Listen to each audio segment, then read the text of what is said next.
দুজনে মিলে গেছিলাম বিশ্বকর্মা পুজোর বাজার করতে।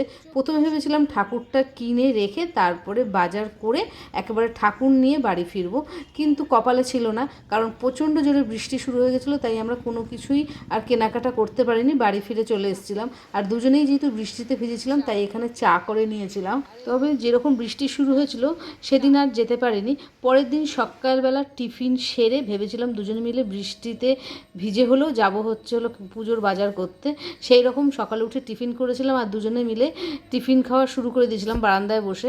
বারান্দায় এসে দেখলাম এতটাই বৃষ্টি হচ্ছে যে দুজনের পক্ষে যাওয়া সম্ভব না। কালকে একবার ভিজেছি, আজকেও যদি ভিজি তাহলে ঠান্ডা লেগে যাবে। আমি চলে গেলাম রান্নাঘরে রান্না করতে, আর সুব্রতকে বললাম যে বৃষ্টি কমলে তুমি একা একাই বাজারটা সেরে নিও। রান্নাঘরে এসে আমি রান্না বসিয়ে দিয়েছি।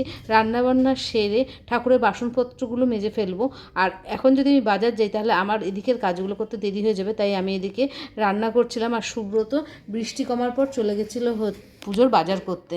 আর ও কিন্তু সব মোটামুটি গুছিয়ে পুজোর বাজার করে নিয়ে চলে এসছে। আর আমি নিচ থেকে গিয়ে বাজারটা উপরে নিয়ে চলে আসলাম। তবে নিচে গিয়ে শুনলাম যে সব বাজার আনতে পারিনি, কিছু বাকি রয়েছে, পরে নিয়ে আসবে। যে কটা বাজার এনেছিলাম আমি সেগুলোই সুন্দর করে গুছিয়ে রেখে দিচ্ছিলাম। কালকে সকালবেলা যেহেতু ঠাকুরমশাই আসবে, আজকে যদি সুন্দর করে গুছিয়ে না রাখি তাহলে আমার অসুবিধা হয়ে যাবে, তাই বাজারগুলো সুন্দর করে গুছিয়ে রাখছিলাম।